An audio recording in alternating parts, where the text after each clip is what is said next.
มื้อนี้เราจะมาเฮ็ดเมนูเด็ดเมนูขัวด้วงบักพร้าวสั่งตรงมาแต่สวรรค์สั่งมานำเสี่ยวดาเพิ่นเลี้ยงขายวันนี้เราจะมาขัวกินแซ่บๆบ่เว้าหลายยายห่างไปลงมือเฮ็ดเลย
มันหลับมาก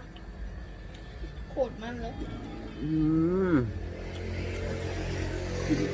ดวงข้าวสั่งตรงมาสวรรค์